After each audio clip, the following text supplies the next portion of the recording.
मुझे इस देश के लिए, समाज के लिए कुछ करना है, और बचपन में ही अपनी मंडली बना करके अपने उस कार्यक्रम को लेकर के आगे बढ़ने लगे। अनेकों कार्यों के पश्चात जब वो लगभग 16 वर्ष के हुए, नंद गांव में नंद बाबा के यहां थे, मथुरा से अक्रूर जी जो कंस के मंत्री थे, बुलाने के लिए आए। आपको बुलाया है महाराज ने, बड़ा भारी मेला लगा है। दोनों भाई चल दिए, बलराम भी साथ में, दूसरे साथीगण भी। मथुरा नगरी का भ्रमण करते करते कंस के महल तक पहुंचे। महल के द्वार पर विशाल काय हाथी खड़े, खूंखार हाथी।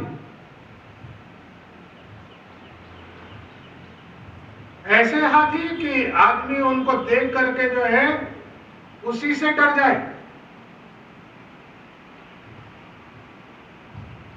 कई बार ऐसे दृश्य न्यूज चैनल के माध्यम से देखने को मिले कि कोई हाथी बिगड़ गया और उसने अपने पैरों के नीचे कुचल करके किसी को मार डाला, बड़ी दर्दनाक मौत होती है।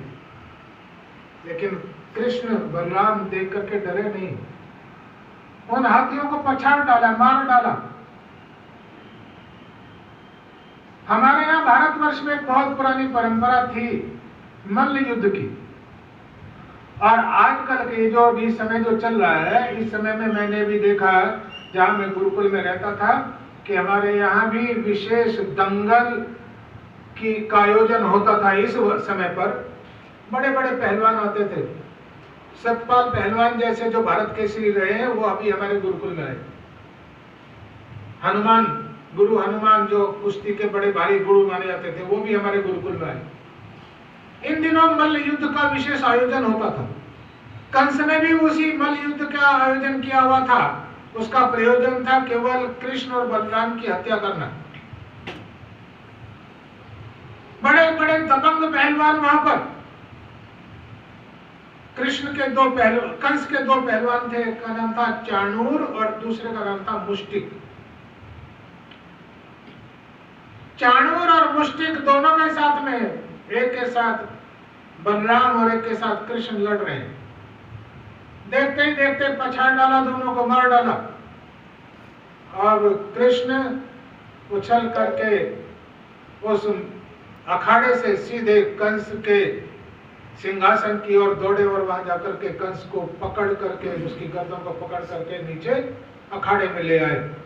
और देखते ही देखते उसके प्राण पखेरु उड़ा दिए, मार डाला। अहिंसा परमो धर्म, धर्म हिंसा तथैव च। इस श्लोक को जो है, ये जो पूरी पंक्ति है, इसको जानना अत्यंत आवश्यक है। बहुत लंबे समय से हमें सिखाया जा रहा अहिंसा परमो धर्म, अहिंसा परमो धर्म। नालंदा विश्वविद्यालय, जहां लाखों की संख्या में छात्र पढ़ते थे, देश विदेश के, मुट्ठी भर लोगों ने उनको गाजर मूली की तरह से काट डाला। अगर वो निहत्थे ऐसे भी लड़ते तो भी उन लोगों को मार डालते, लेकिन उनको पाठ पढ़ाया गया था अहिंसा परमो धर्म। अगर उनको ये सिखाया गया होता कि धर्म हिंसा तथैव च, धर्म के लिए अगर हिंसा करनी पड़े तो कर देनी चाहिए, पीछे नहीं हटना। धर्म की रक्षा के लिए अगर किसी की हत्या करनी पड़े तो पीछे नहीं हटना चाहिए। धर्म एव हतो हन्ति, धर्मो रक्षति रक्षिता। हमने यदि धर्म को मार डाला तो धर्म हमें मार डालेगा, और यदि हमने धर्म की रक्षा की तो धर्म हमारी रक्षा करेगा। भगवान कृष्ण ने भी उस अत्याचारी आतताई कंस को मार करके प्रजा की रक्षा की, और प्रजा की रक्षा या कंस की हत्या भगवान कृष्ण ने इसलिए नहीं की थी कि इसको मारने के पश्चात मैं गद्दी पर बैठूंगा। ये हमारा उदाहरण है। द्वापर युग में भगवान राम ने रावण